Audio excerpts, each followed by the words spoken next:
So yes, thank you all for joining us. Today we're going to have the drawing. Again, the $300. Everybody's going to get 3 positive points for joining us during this meeting towards your BTO card. And also we're going to have a great topic about BTO integration, the admin team. So first of all, I want to introduce, we got Lindsay and we got Bianca. Yes, and Bianca is new. She just started with us, and if y'all know, she does have a CDL actually, and she drove.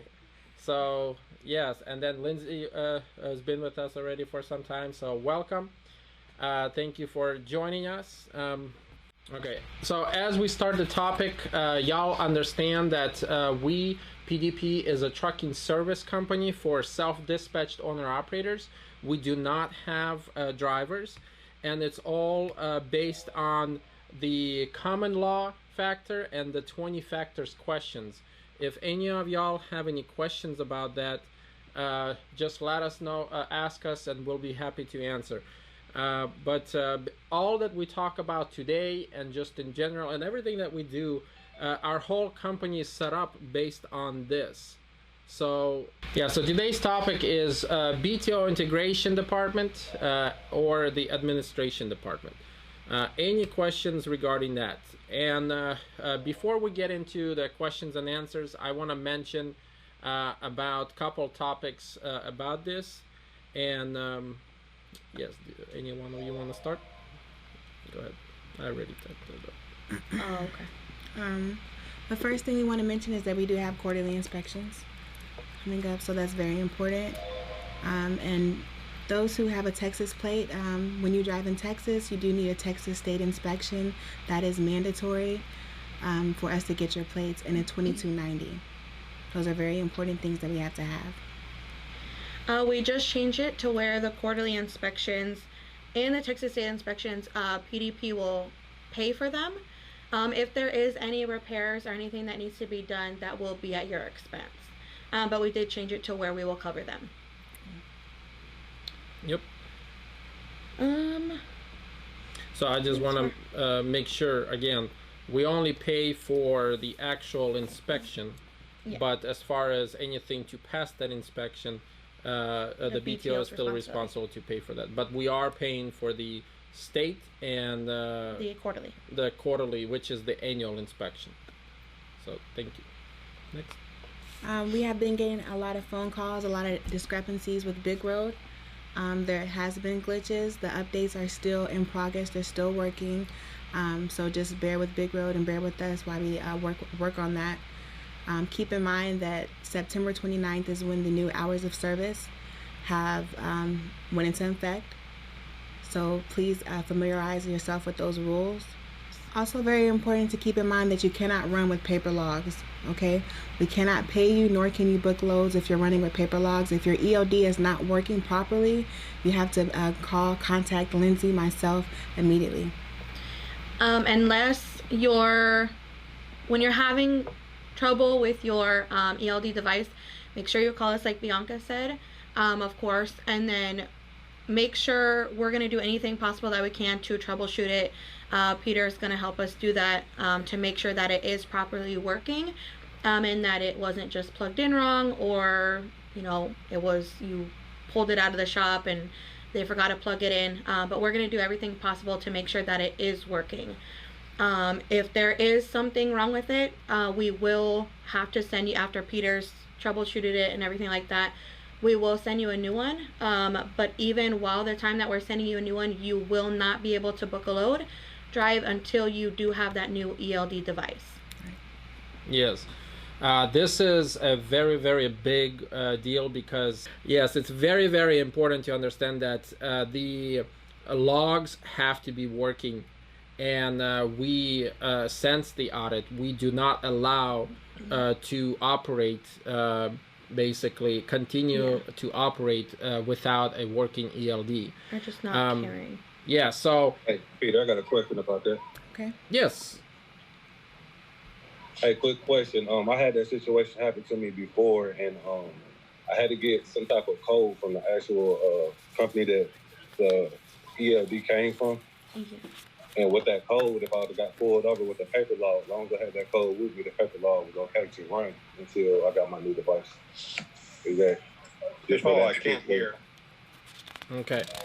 I mean, that's okay as far as in like what Big Road is saying, but what us here at PDP is saying is that per our guidelines and policies, we want you to have a proper working ELD. Yeah, and that was a different scenario. Yeah. I remember that situation. It was a little odometer? bit.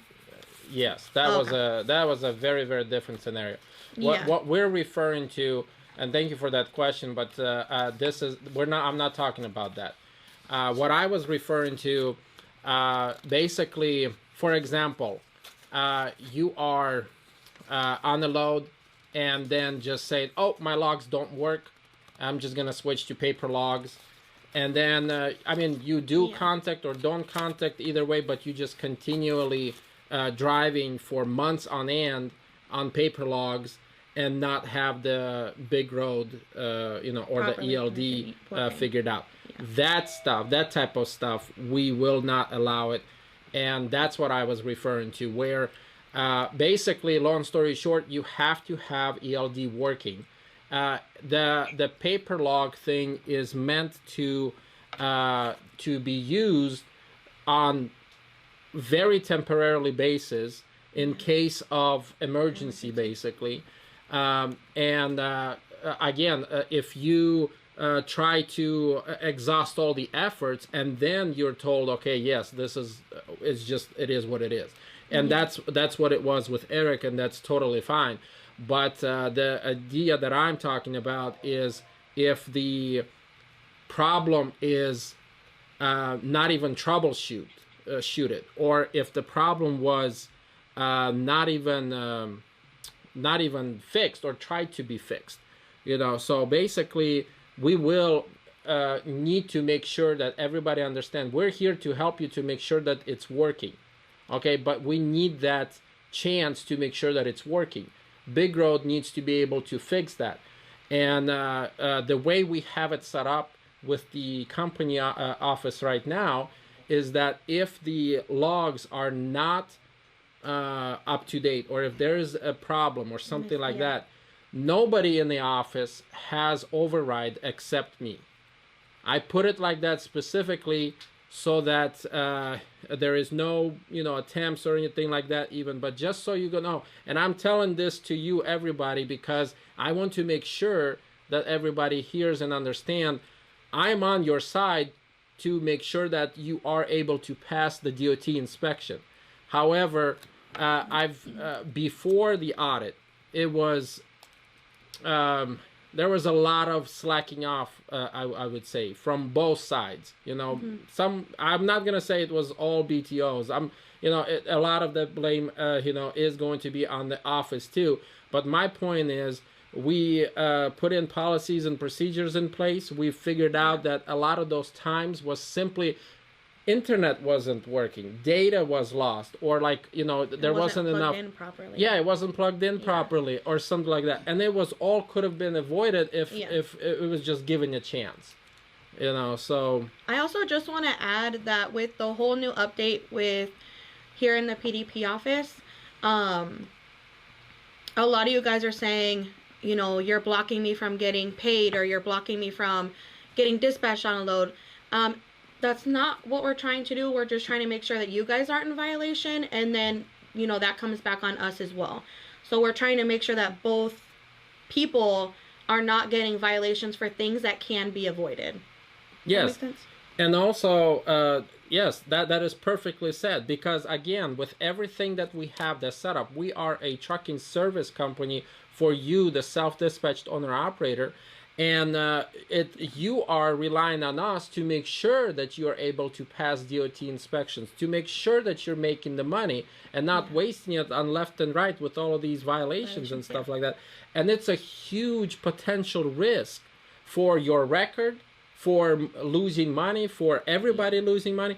And look, if next time DOT does have to show up because we keep having the same issue, they ain't gonna give us another chance like they did this time. Yeah. I mean, it's all about making sure that we're all together, trying to solve these issues, because I mean, that's what we're trying to say. We're just give us a chance, give us, and we put in everything into place so that that's going to be possible and a lot easier. A lot easier, but it will be possible also to make sure that it's all done properly and there's a good oversight over it, because that's what DOT, and that's what I promised DOT what I'm gonna do, and that's what we need to be doing. So yes, but good question, and we're gonna get into more questions in a little bit. Okay. I mean, why we're talking about the whole DOT inspections, violations, roadside inspections is really important. Once you get those roadside inspections, you do need to turn them into to the admin email within 24 hours. And you do have 10 days to send in the repair receipts if needed. Roadside inspections are really important, obviously that they're passed, but I also just want to point out, if an officer comes up to you and says that it's a warning, and you still have that violation on your roadside inspection, it is not a clean inspection. It is still a failed inspection, and we will still have to charge you guys for that failed inspection, and you will still have to get those points on your BTO report card. I mean, we can, if you have proof that that violation wasn't correct, we can go ahead and data queue it, but we do have to have some type of proof that it was given to you wrong. Okay, before you get into that, I want to mention something. Go. Yeah, so with all that she said about this is very, very important, because we already had spoken about this before, actually, every time a new BTO comes in for orientation, in the very, very beginning, this is all talked about. We've had this thing in place, I don't know, for a couple of years now. It's nothing new. But the idea is, the reason why we're bringing it up is because we've had a lot of people say, like, hey, this system in place that you put in, first of all, it's not new again, but this system that you put in, why was it done, like, and what's the point? And the idea is this: I want to make sure that everybody understands the way the whole structure is at PDP. It's meant to give you, the BTO, your keys to your success. Okay, and that's what we're trying to do. We've put in a system in place, a measurable system in place, for you to easily be able to see, where you're at. Yeah. Okay, and yes, we haven't spoke about it as much as we should have before. It's been there for a long, long time. This is what we have been using, for a long, long time. And I know that a lot of times, especially after the audit, when somebody would get a bad inspection, or even a little bit bad, like something was a little bitty, and they're like, oh my gosh, am I gonna get terminated? And the question is, well, let's see what the system says. I mean, the points, the BTO card points say.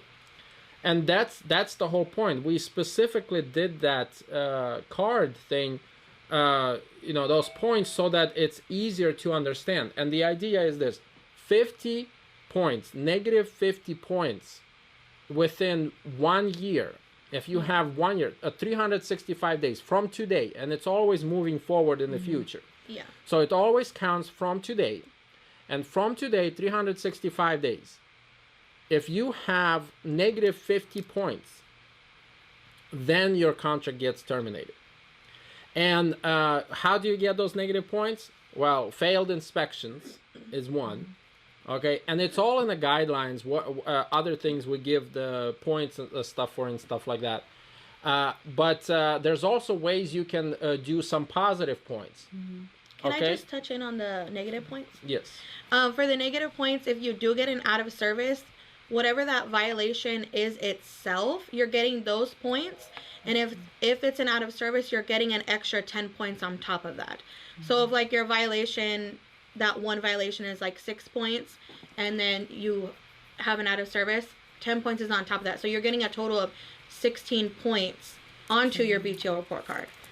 So that's really important to just let you know those extra 10 points. And we developed the point system. We started it from the CSA point system that they have. Right. Yeah. And then we also made a little bit adjustments, improvements to it for our sake to be able to do it for us. It's not exactly the same point system how the CSA does it. Okay. How the CSA does it on your PSP report or our CSA report. For example, any type of violation, they multiply it by the 3 if it's within the last 6 months, and then by 2 if it's in the last 6 months to a year, and then by 1 if between 1 to 2 years. That's how they do it for the carrier. On PSP for you, it's a little bit different. So we just basically copied the idea and the point number or the value of the points, and we took it directly from their website. And they keep as they keep adjusting those, we also adjust on our end. But the idea is it's like that so that you will be able to see easier where you're at, and not have to frustrate yourself, or get like, oh my gosh, when there is no need for that. Right. If you are close to the 0 points, or like right now, what we're doing this meeting right now, it's a positive 3 points for just attending these meetings. We have also, which is easy points. To get. Yeah. We also have 5 points for going through a training.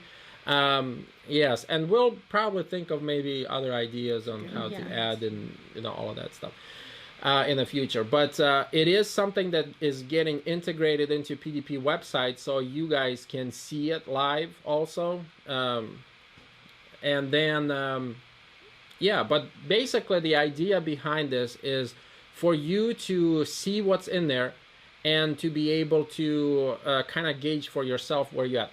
I will say that, for example, just kind of give you an idea, whenever you have a bad inspection, like Lindsay a little bit touched, let's say you had violations of logs that got you out of service.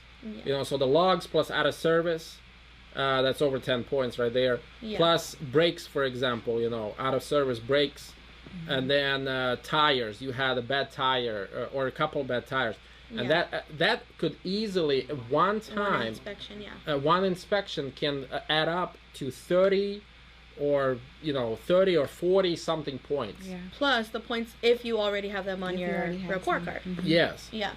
So the idea is we want to motivate you, the owner operators, to be able to to basically check and prevent bad inspections.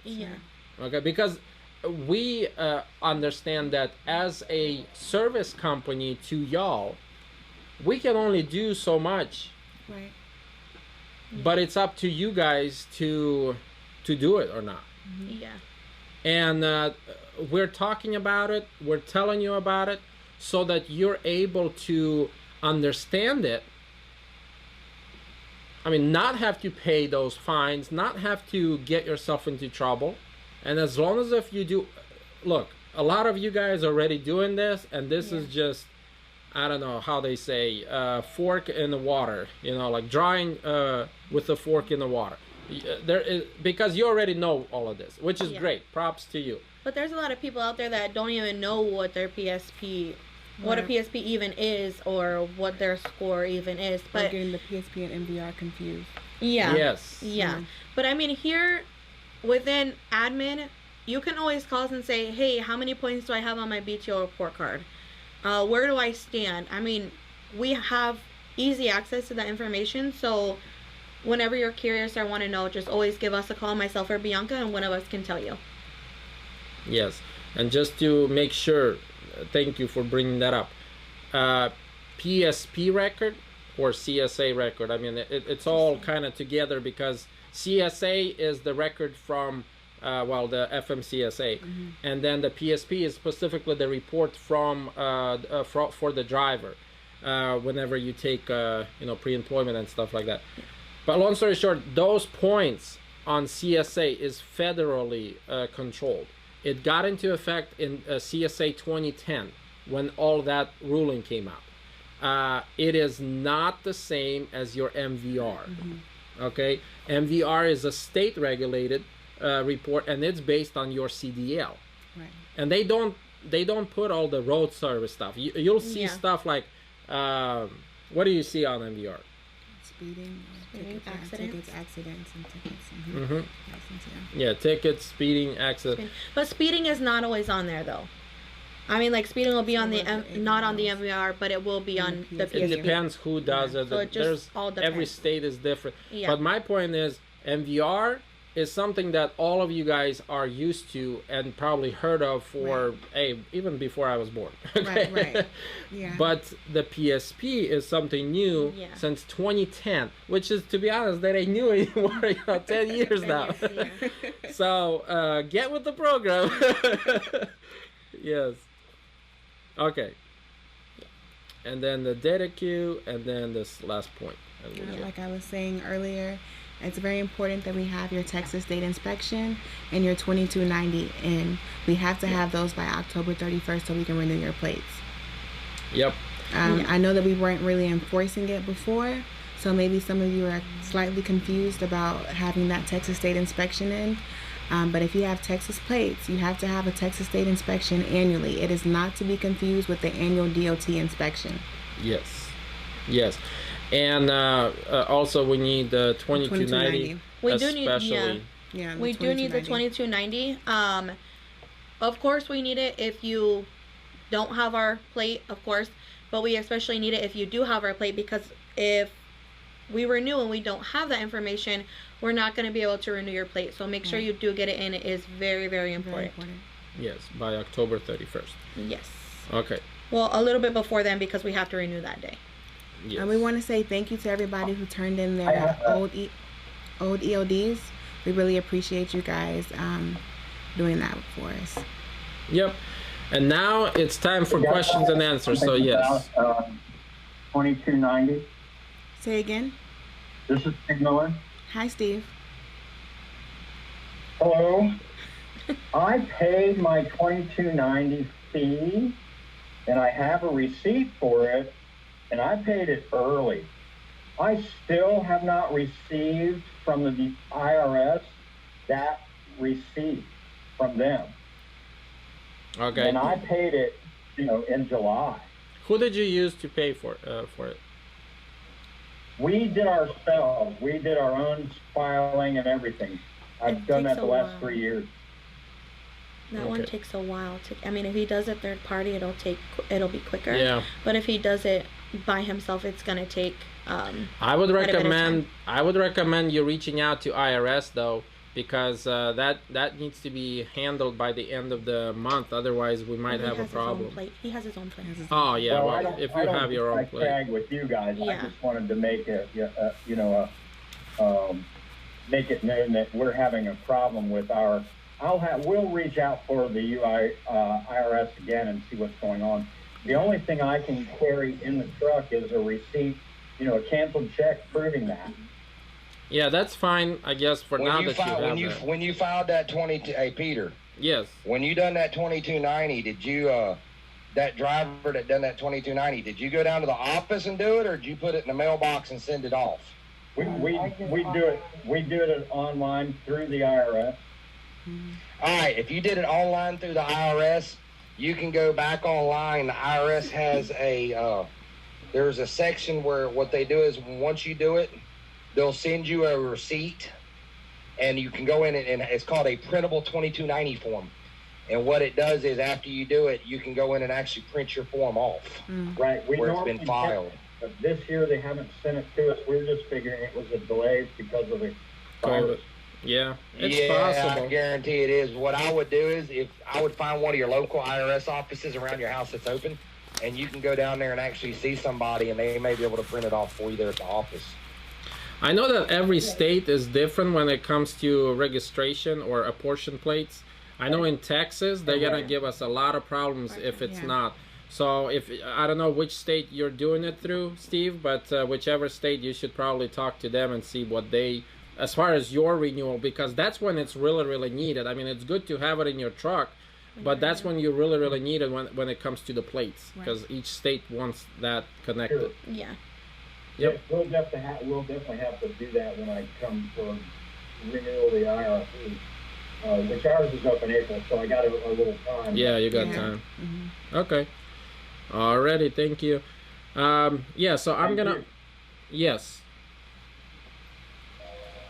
I'm opening up the floor for questions. Go ahead.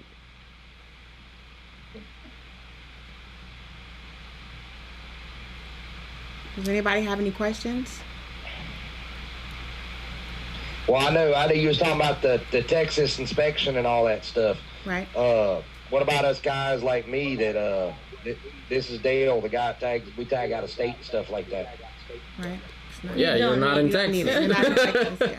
This is only concerning Texas. Yeah.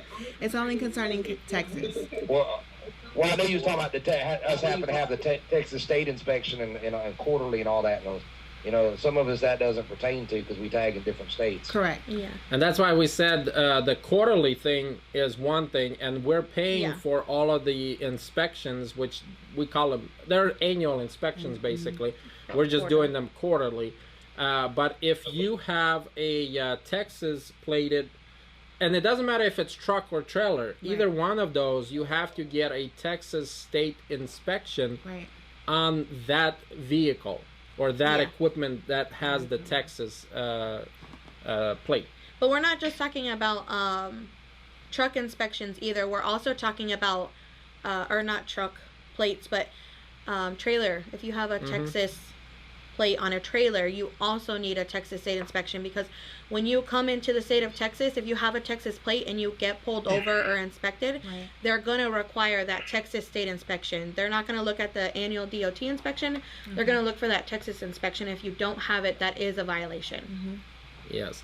And actually, some good news. Effective today, we are one step closer in integrating our system with the inspections and all of that.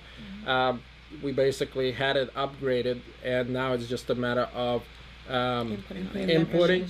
Yes, and then starting next week, we have a deadline to finish entering all of that information by the end of this week.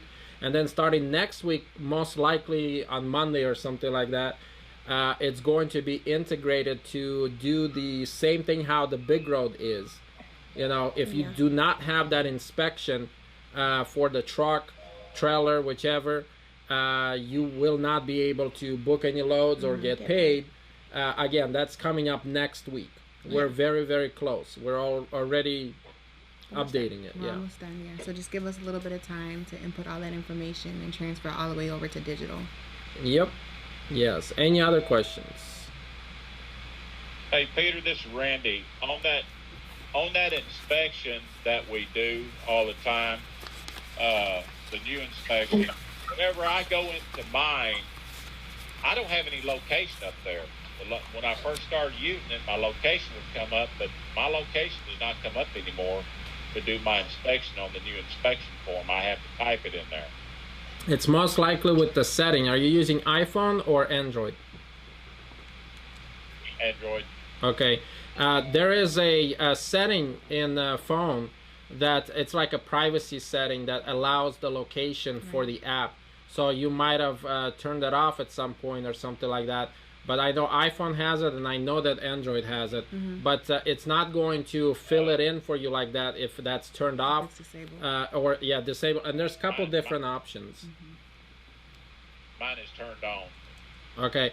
But there's a couple different options there, like the one you're using always, the one you're using sometimes, And for some reason, I don't know why, but the one that you use always is more recommended, at least for the time when you're doing it. Right. And I would recommend to just turn it on for always, at least when you are working. Yeah. And then when you are, you know, home time, then just turn it off completely. Right. But for some reason, I don't know why, the while using, you know, app, it's not always working. At least not all phones or something like that. Yeah.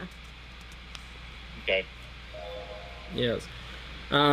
If that don't work, call me.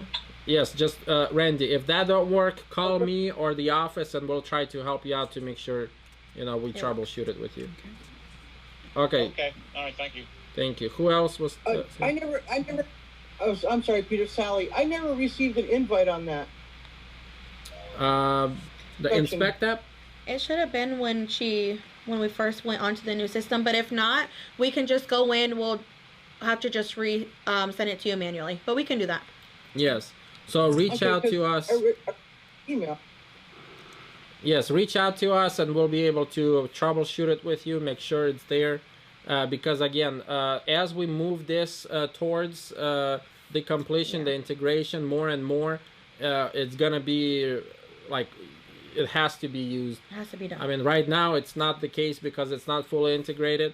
But I think even after the Monday, there's still a couple of things I gotta do to make sure it works. But just FYI, we need to get it working. Yeah. We need to get it working. Okay. And Lindsay, you're right. It's Article 392.2. Miscellaneous violation. Oh, Sally, I was waiting for you to come. Is that some code with you or something? Well, I know that's a FMCSA rule. I just want to tell you what article it was, Lindsay, but you're correct. It's okay, Sally. Thank you. All right. Yes. Hey, Peter, you guys were talking about the Fleet Complete app, right? Yes. Yes. Okay, I'm just making sure I'm just making sure I'm on the same page. You guys are talking about the Fleet Complete invitation that you sent out on the email. Okay. Yes, it's called they call it different. App. It's on the phone. It's actually called Inspect app, but it's by Fleet Complete. So yes.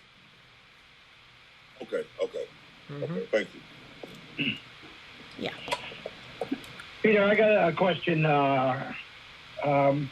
What is the policy going to be on the yard move with the logs? So with the ELD, they changed it from what it used to be on AOBRD, but in ELD, it's used as on duty.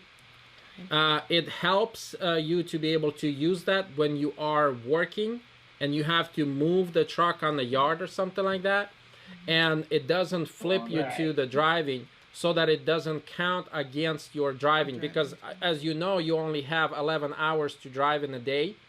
But if you do yard move, instead of using your driving hours, it's going to use your on-duty hours, and you have up to 3 hours of that. So that's why there was a thing where I actually turned that off, because I didn't see the point for it, because when it switched from AOBRD actually counted it as off-duty. Yeah. And I thought, like, what's the point? But then we still had some guys use it because it was still useful to use it as on duty and not use it towards your drive hours. Okay. My question was, because I just was at a shipper where I checked in and then drove around the other side. The option was there, but when I left the loading dock and had to drive back around to check out, the option wasn't there. Okay. Did it say like So that you already I started? had to use drive. Well, you can actually that? switch it. Even after you did the driving, you can go into the logs, and then on the bottom right it says view logs, and it gives you the list of all of the days. You click on today's date, and then it gives you the editing mode. You find that event that you just did, or you know, whichever throughout. You can do this at the end of the day even. You know, you just find that event, click on it, it'll give you the edit button, and then you can switch the you know, the category or the duty status to yard move right there. So just because you weren't able to do it right there at the time of using it, you can actually switch it later. Okay. Yep. All right. Okay, great Appreciate questions. Any other questions? Let me try to unmute.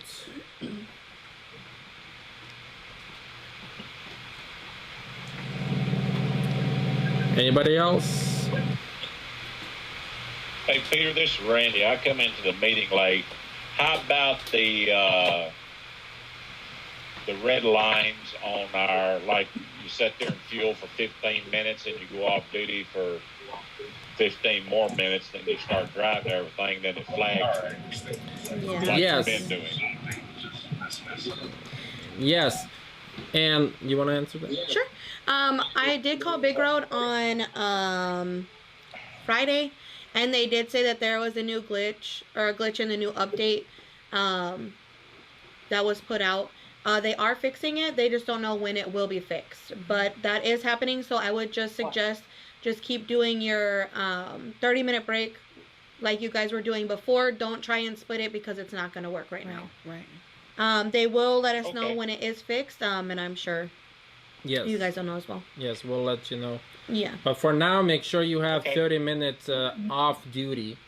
And actually, yes, I remember sending you that suggestion edits. I assume you accepted it by now. Okay. Yep. Alrighty. Yeah, and that seems to be the only thing that isn't working. I think the other stuff is working from what or at least for the most part.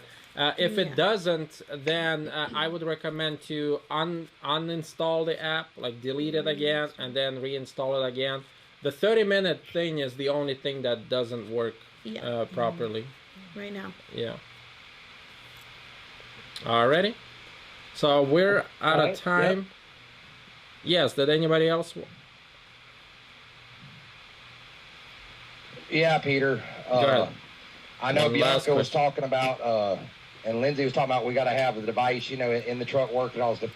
That does not pertain to us older guys with older trucks, right? Well, yes. If you are exempt because you have a 1999 or older, I mean, engine, then yes, that does not pertain to you. Yeah. And then, you know, with me hauling the ag exemption and all that stuff, a lot of my exemptions, you know, don't pertain to me anyways. All right, that'd be correct. That is correct.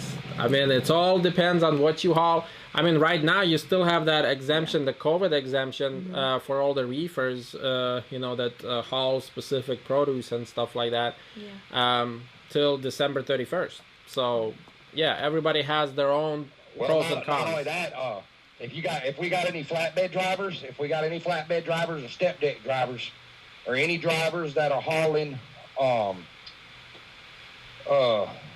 lowboy, if any of you guys are hauling like farm equipment, like farm tractors, farm supplies, discs, spreaders, sprayers, anything like that, you also fall up under the ag exemption, and you're exempt for your 150 air mile radius with that product, because it's a farm equipment that falls up under farm exemption. Yep. Just so you know, the guys know. It all depends what you're hauling, definitely. Right. And make sure you have all the paperwork in order. Don't just, you know, assume that everything is off the table and just throw away your log. Right. No, there's a right way to do it and there's a wrong way to do it. And obviously we want to make sure that you do not get yourself into trouble. You don't have issues, violations, you know, failed inspections. So, you know, there's a way to do it right. And if you have a question, let us know. And if you are doing the exemption, make sure you have that paper with you from the FMCSA. Yes. Yeah. All right. So it is time. So we're going to keep going forward with the next thing. And it's going to be the... yeah. So we have a couple of people who are still name is unknown. So if we do not call your name, just let us know, but we're going to call your name, drop your name in here. Again, anybody that's name goes in here is getting a $300, possible winning of $300.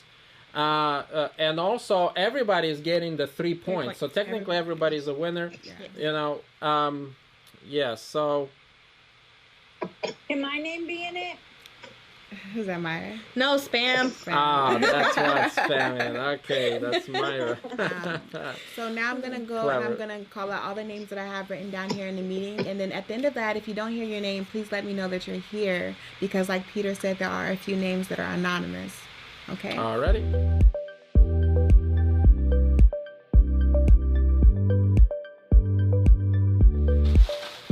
All right, and just so y'all know, we're gonna do next meeting. Next meeting is going to be with dispatch again.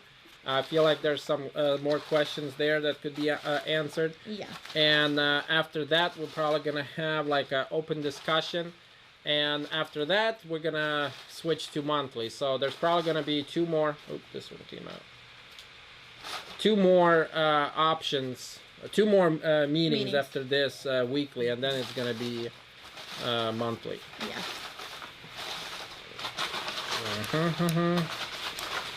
Okay. All right. So now we have the lucky winner for $300 to their dashboard. $300. It's gonna be Steve Miller. Yes. Good job. Yeah, that's a good. Is he here? Steve? Yay, Steve! Yep. Why are you more excited than Steve is? No. I'm really excited for Steve. Alrighty, so again, we're gonna have a couple more times doing this weekly. Everybody is getting the 3 points. This is a good time for you to build up those BTO points. Yeah. And yes, I mean, tell everybody about the referral bonus that we have. You know, the $500 referral bonus. So And the $500 works after the 90 days that they book their first load. That's when you receive the first $250. And then 60 days. 60 and then 60 90. days after 60 days Yes. after their first load, and then you receive the next $250 At their 90. at their 90 day. Okay. Yep. And it's only for owner operators. It's not for drivers. And not for team members. I'm sorry. Cameraman. Yes. All right. Thank you all for joining us. We'll see you next week. Thank you. Have a blessed week. Have a good Monday.